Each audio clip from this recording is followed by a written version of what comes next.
Hello and welcome to Brodual. This time we have the Mage trees with Ordinator. If you have no idea what Ordinator is and you missed our first video, then you can find a link for it down below. This video will cover the 6 Mage trees, all the way from Alteration to Enchanting.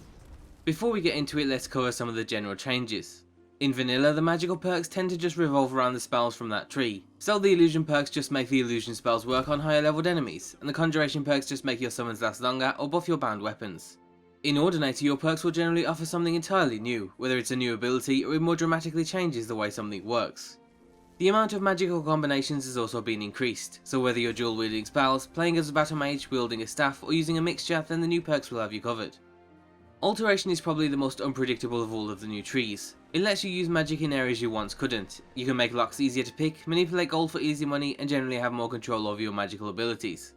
Alteration still covers defense. In fact, it even expands on it with defensive perks for rogue users. There's also new Alter Self perks. These give you direct control over your resistances and stats. On top of that, you can permanently unleash your magic into a magical anchor that can be placed anywhere in the world. The anchor acts as a hub for your magic and can be manipulated in a variety of ways.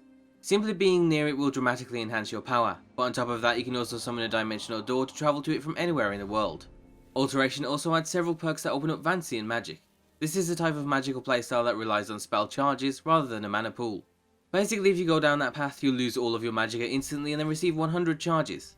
These can be used to cast any spell at a cost of 1 charge. Steeping resets these charges and later perks help you further build on the playstyle. There's also new aura perks that passively manipulate the magic around you, so you can nullify nearby enemy magic, as well as passively lower their magical defenses. Alteration also makes amateur spells easier to cast, and the final perk lets you master any single spell in the game, making it more powerful in the process. So overall, Alteration comes with a wider variety of options. Several perks are important and permanent decisions that ultimately shape how your character uses magic. Next up is Destruction. The structure of the tree is very similar to vanilla. There's still 3 branches for each element, however this time around there's more perks for each branch. Basically, you can either become an intermediate elemental mage that has a good grasp of all 3 elements, or you can master one and become a specialist. The elemental passives have also been ramped up with the additional perks. The force of nature makes elemental spells react to the weather, so fire spells are stronger in sunlight, frost spells during snowfall, and shock spells in the rain. On top of that, the elemental passives are also more noticeable and destructive. The pyromancer spells will create burnt corpses and even burn bodies to cinders. A cryomancer will freeze the earth beneath his feet as he channels his frost magic, and an electromancer will become charged during combat, releasing deadly bursts of pure energy. There's also a level of comboing too, so if you combo your spells quickly then it'll lead to bigger and better results. The battlefield should now demonstrate the true destructive power of an elemental wizard. Destruction perks will now also buff battle mages and ward users. At the price of a few points, you can make single-handed spellcasting just as effective as dual casting when you're using a weapon or ward. And you can buff the damage rogue users will do too. So overall quite similar to vanilla but much more fleshed out and exciting. Then we come to Conjuration. Ordinator adds a lot of interactivity to necromancy and summons as you make your way through the perks. There's a new sacrificial element where you can boost the potency of your summons by sacrificing certain items. Hagraven Feathers will make your reanimations last twice as long, while Human Heart will unleash new powers for your Astranax. You can also heal your summons by feeding them human flesh. Generally speaking, your summons will last longer and their duration scales alongside your conjuration level. There's also more interaction between a master and his minions, and your servants will be buffed depending on your actions. Simply staying near them will give them enhanced regeneration, but on top of that you can directly interact with them. Striking them with a shock spell will supercharge them, increasing their movement and attack speed, while hitting them with a fire spell will turn them into a running time bomb. A master conjurer will even be able to open their summons inventories, and eventually summon up to 6 servants as long as their magicka is high enough. The tree also has a curse and plague element to it. For example, one perk lets you play as the Rat King, where several skeevers are summoned whenever you enter battle. Your reanimations and bound weapons also have the potential to curse or plague the target. Speaking of bound weapons, they've also been significantly buffed and generally feel more magical. They'll sap the target, provide magical defenses, and scale much better throughout a playthrough, making them much more viable late game. So overall, Conjuration has a lot more to offer. You'll definitely feel like you have a lot more to do, and the amount you interact will directly scale with how effective you are in combat. We always found the vanilla illusion tree to be extremely boring. Most of the perks just increase the level requirements for your spells, but with Ordinator there's a lot more to it. There's a ton of activation based perks and abilities. By that I mean there's a touch element to some of the spells, where you need to get really close to activate your illusion magic. You can touch an enemy to make them think they're being attacked by a copy of themselves in battle, or you can touch an ally to make them attack more ferociously in battle as they think they have a guardian angel watching over them. Touch magic is further expanded when an NPC is under the effect of one of your illusion spells. For example, you can instantly calm and sap the energy of someone under the effects of a fear or frenzy spell, or you can initiate trade with any NPC under the effect of a calm spell. A Master Illusion Mage will even be able to passively interact with them, making them even more susceptible to your magic.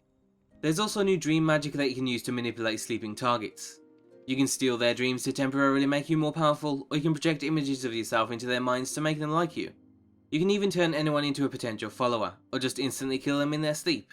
Overall, the new illusion perks require you to get up close and personal, so it's a great companion for any stealthy characters. The Restoration tree is where we expected to find curses and plagues, but after we discovered they were in the Conjuration tree, we were interested to see what it had in store. In Ordinator, Restoration will make you the master of regeneration for health, magicka and stamina. This comes in the form of passives whenever you enter combat, to blessings that you can use on yourself or your allies. There's also significant buffs towards here too. On the other side of Restoration, there's the ability to curse or attack targets with Holy Magic and Holy Flames. These are mostly handled through passives that randomly bless or curse your allies or enemies. Cursed enemies will simply burn in your presence, making them take damage over time and dramatically decreasing their defenses. A Master Restoration Mage will make use of extremely powerful blessings. So overall, Restoration has a lot to offer, whether you passively rely on your blessings and Warrior's Flame for a Paladin character, or take a step back and defend your allies. Either way, we're just glad it didn't take the usual plagues route we see in a lot of the other perk overhauls. And finally, we reach enchanting. As one of the crafting trees, the new perks expand on your crafting options. For example, one perk lets you crush a flawless gem before the enchanting process to buff your next enchantment. You can also upgrade one arcane enchanter in the world and turn it into an arcane nexus, which creates even more powerful enchantments. The last perk also lets you put your heart and soul into a single item. This lets you put 3 50% more powerful enchantments on one item. So basically, after you master enchanting, you get to create your very own masterpiece to truly show off your abilities. Another big addition to enchanting is the staff perks. Using a staff will now grant a small amount of enchanting experience. On top of that, there's buffs to pretty much all combinations of staff usage, so if you want to dual wield staves, then the new perks will buff you in a different way to if you're wielding a staff and a spell, or a staff and a weapon. Later on in the tree, you can also make use of a new charged tap power.